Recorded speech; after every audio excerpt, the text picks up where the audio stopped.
La série Obi-Wan Kenobi venant à peine de se terminer, il est pour moi obligatoire de vous parler de la prochaine sortie Disney Plus Star Wars qui arrivera en août, la série Star Wars Andor. C'est donc parti pour un tout savoir sur Star Wars Andor.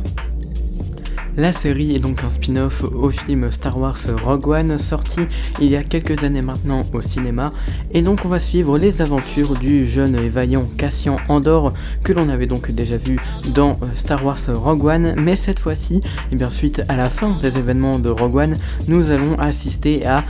sa vie avant les films Star Wars, et donc ça déroulerait probablement 5 ans avant le film. Et puis si on part de ce principe-là, eh bien il n'est pas impossible que l'on retrouve des personnages cultes de la série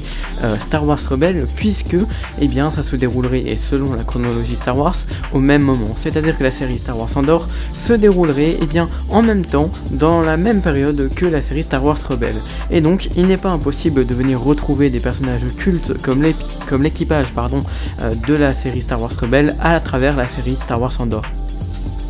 Et donc en partant de ce principe, ce n'est pas impossible non plus que l'on retrouve le personnage d'Ashoka Tano, très célèbre dans l'univers Star Wars, déjà apparu dans The Mandalorian, qui est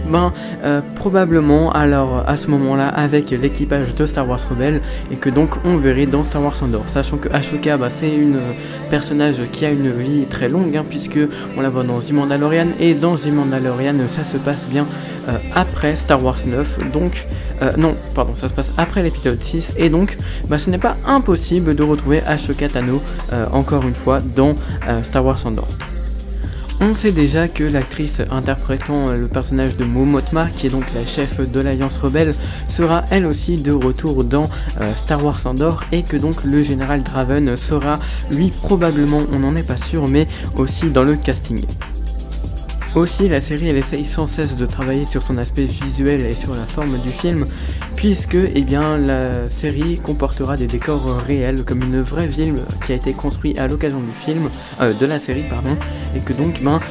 on aura un effort sur la réalisation, sur la photographie, un petit peu comme c'était le cas déjà dans Star Wars Rogue One. J'espère retrouver cette ambiance au travers de la série Star Wars Andor. En tout cas, c'est toutes les infos que l'on a à ce jour concernant la série Andor. Il y aura probablement un épisode 4 sur cette même série si jamais il vient à avoir plus d'informations. En tout cas, si vous êtes intéressé par la série Star Wars Andor, elle sortira en fin août 2022, en même temps que She-Hulk.